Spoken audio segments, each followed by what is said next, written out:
But yeah, whenever you're ready, let's go for it. So then we moved here from Texas, and that was it. Been here ever since. You're a good talker. Oh my God, am I talking too much? No, not at all. Besides waiting tables, it's what I do best. Kind of have to be good at it. How many people do you really get to know? Customers, I mean. Not as many as you'd think. I just find it amazing that you can care so much about someone you didn't even know existed the day before. Like Eddie, the truck driver.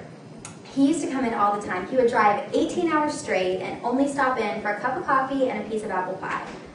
He got rerouted though, so he stopped coming in.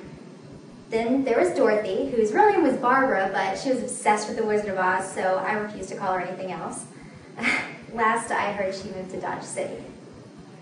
But to be honest, some people just aren't that interesting. I mean, there could be 20 people in here and I could still have no one to talk to. Not to speak badly of people, it's just that it kind of makes you appreciate the ones who actually have something to say. It makes you forget about the ones who you wouldn't miss if you never saw them again. Oh, and then there's Helen. Helen was perfect. True exception. She was from Venus, I think. First time she walked through the door, I almost dropped my tray. Partly because it was my third day on the job and I was nervous as hell, but I mean, she walked in with this red hair, this fire engine red hair and lipstick to match. And she was wearing a beaded and sequin top, leopard skin spandex pants, and 6-inch heels. And even with those on, she was only 5 foot nothing. And if you can believe it, she was 67. Yeah, so of course she gets seated in my section. And just looking at her, I'm terrified, right? She's like one of those train wrecks that you just know you're gonna meet sometime in life. Well, train wreck really isn't the right word, but anyway. I go up to her before I even get a word out. She says, "Look at what this stupid, incompetent dyke of a hairdresser did to my hair."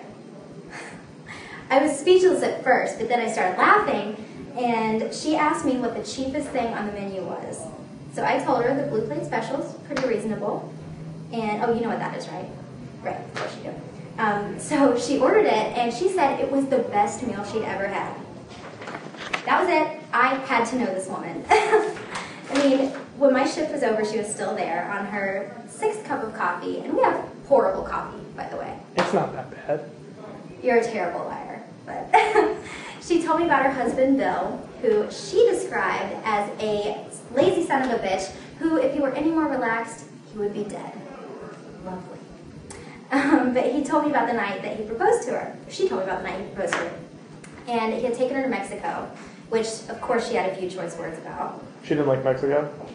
It wasn't really that. It was just she preferred something more European, I guess. She was more of a Paris, Venice type of girl rather than a Cancun type, if you can believe that. So on the last night of the trip, he pulls out all the stops. Fancy dinner, candle lit.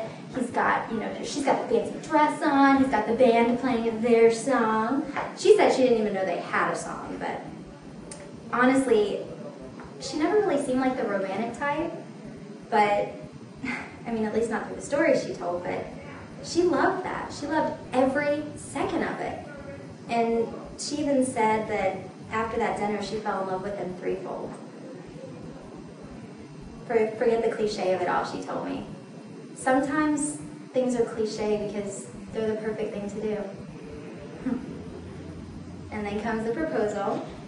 At the crescendo of the song, he circles around the table, gets on one knee, pulls out the ring, she starts to cry, and he looks her right in the face with the ring. And she says, after looking at it, "What am I, graduating high school? I couldn't pawn that for a toilet handle, for Christ's sake." That's hard. That's Helen. But that's what made her so perfect. It was like her complete lack of charm was charming in itself. What did her husband say? He said, "That's all you deserve."